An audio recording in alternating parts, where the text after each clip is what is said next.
away from the world of Stephen King and move to a world that, look, I am clearly not a detective because I had no clue this was coming.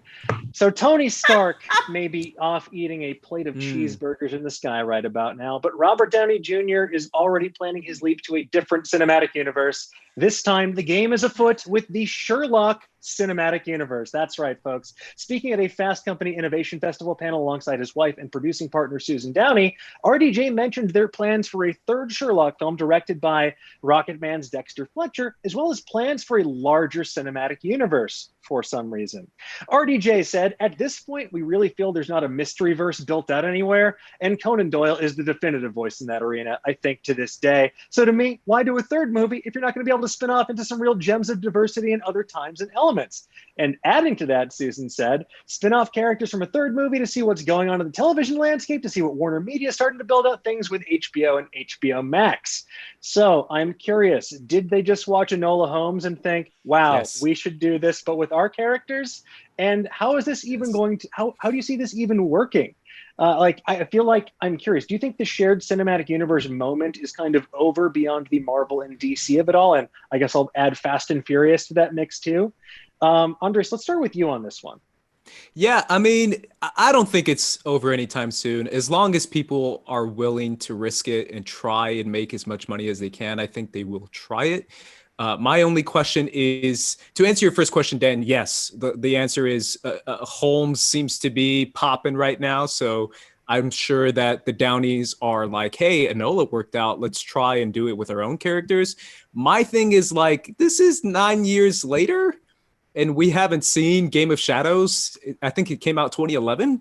So it's been a minute, but I do feel like Robert Downey Jr., a lot of people were speculating that his career after Tony Stark was going to get him into prestige films and possibly going for an Oscar.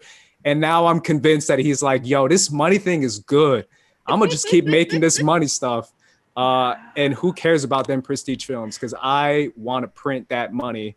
And I think this is how he thinks he will do it. But to be fair to him, it is a joint venture with his wife. So I do feel like this is a passion project for them where they're just like having dinner and just talking about Sherlock Holmes.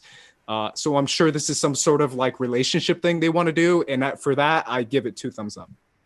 But I'm curious, like, where are they going to go with this? Are we going to get like Mycroft, Crime Always Pays, or like Moriarty the Winter Soldier or something? Like, what are we going to get here? Preeti, what do you think? What do you see in this face not doing enough? I already told you I am not a detective. Moriarty. I just don't. I love Sherlock Holmes a lot. I am rewatching Elementary for like the 3rd time right now. Like I loved Enola Holmes, even though that was 90% Henry Cavill's forehead curl.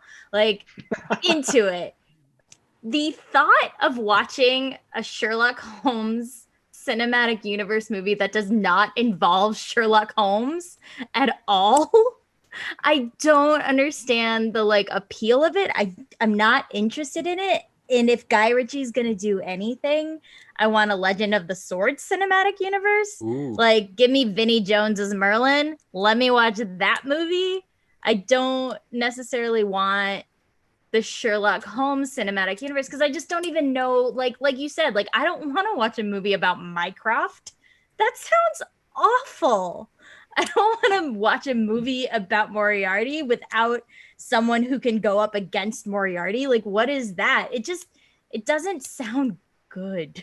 So hear me out. So imagine Sherlock Holmes finds a kind of plucky young ward, someone from like one of the Queen's represented boroughs of London, and takes him under his wing and teaches him the ways of being a detective, gives him fabulous technology, and then tragically dies, and then leaves him to deal with the aftermath of that.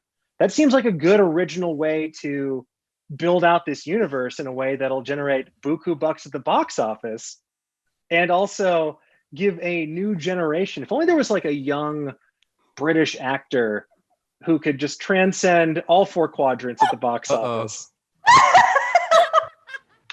It'd be, I don't know, I think for an actor like that, it'd be a real homecoming of sorts. But Oh, Far from Homes.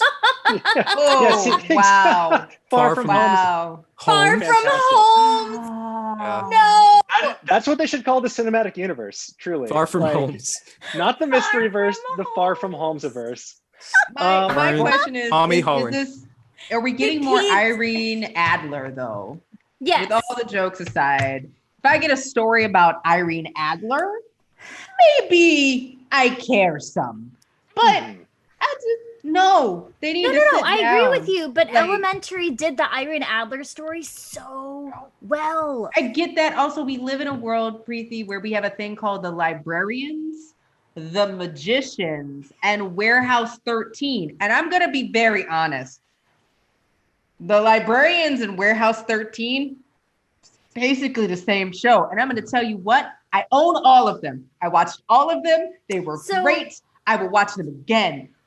But here, I tell you, they need to sit down. Doolittle needs to be a reckoning, and he needs to just retire on that Stark money. I feel like Enola just did it perfectly when it comes to the generation difference. It's a girl, it's a teenage girl, a different generation. It's targeting a different audience, which is younger teenage girls, and it gives the perspective of what it was to be a woman during that time in the women's suffrage movement. I feel like that's the way to do it. I just don't see any other story inside the Holmes universe or the Holmes character verse where there is a character that would be as relevant as someone like Enola would. So that's just my perspective. Do you think they're going to do something like a Grundle Beowulf situation where suddenly you're telling Moriarty's story from like his perspective? Like, I'm just tossing it out. I'm not saying it's going to be good. I'm just saying I could see Moriarty, the origin story. Yeah. Yeah, Watson, the medical drama before he joined forces. The war story. I actually kind of I want a MASH version of Watson now. Thanks. An 11-year TV show or movie about a 1-year stint at Victorian doctor school. Ding, ding, ding, ding, ding, ding, ding.